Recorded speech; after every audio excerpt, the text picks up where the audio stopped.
Good morning, believers. I hope everyone is having a blessed Saturday. Just want to share an article I came across talking about EMP attacks and the warnings that are coming from various military experts.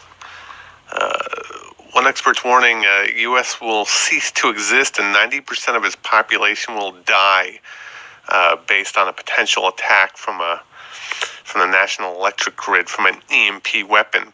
Now, apparently, a newly declassified report is warning of an electric world war launched by Russia, Iran, North Korea, and China that could wipe out North America, Europe, and Israel.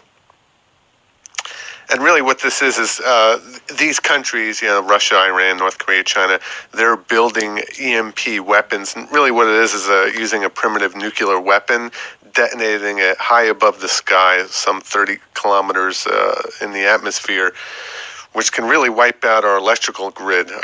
Apparently our electrical grid is very susceptible to attack in this way, and it could shut down, essentially all of our electric.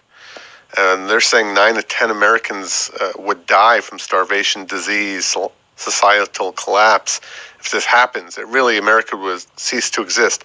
Now think about it. If anyone's ever been in a situation of prolonged electricity outage, how bad it gets. I've seen, maybe a week, 2 weeks from hurricane or a ice storm or something of that nature, where really nothing works.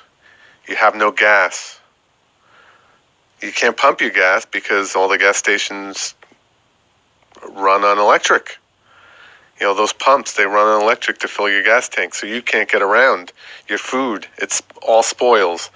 So anything you had in the fridge that's perishable is gone in a couple of days. You can't go to the grocery store because, the grocery stores experience the same issue. And they can't ring you up because, all their registers work on electric. And you can't get cash because all your cash is tied up in the bank. And guess what? Those ATMs, they work on electric. So really what you're left with is hopefully you have some supplies. Most people, maybe they have a case of water in their pantry and, some pastas and cans of food that might last them a couple of weeks. But beyond that, nothing. Then what are you going to do? Hopefully, if you're smart and you've stored some extra food and water and maybe you can sustain yourself on, a garden or hunting, you might be one of those people that can survive and help your family out. But for others, and for the vast majority of Americans, that's not the case. And when they run out of supplies, what's going to happen? They're going to come for you. And hopefully you're able to protect yourselves, because people will start forming into mobs, and the mobs will spread out, and they'll start taking those resources. So it's a very serious scenario. And, our adversaries recognize that, and that's why they're planning these. It really something to be worried about. And the thing about it is, it doesn't really even have to affect the soil, and maybe that's what they like about it. So detonating a nuclear weapon that high up in the atmosphere isn't really going to cause the radiation sickness that you would see from detonating a standard weapon and wiping out, let's say, a city like Washington or New York. So you're really taking hold of a country without devastating its population. The population itself will devastate itself just from the lack of resources.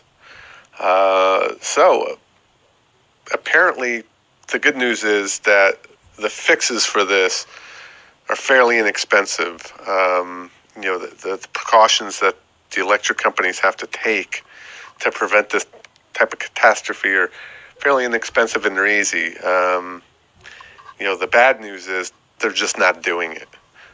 Whether they feel the threat's not real enough or they just don't have money in the budget for that. Like most things in infrastructure, companies aren't going to spend money unless they really have to. And they really see it as a non-issue at this point. So just something to look out for. Let's hope it doesn't come to this, but for the population I'm speaking with, make sure you're prepared. Keep at least 30 to 60 days of food, non-perishable food, somewhere in your house. Stock up on bottled water. Keep seeds so you're able to start a garden when it's time for growing season. And make sure you're able to defend yourself and your family. Last but not least, have a blessed weekend. Make sure you repent and praise Jesus.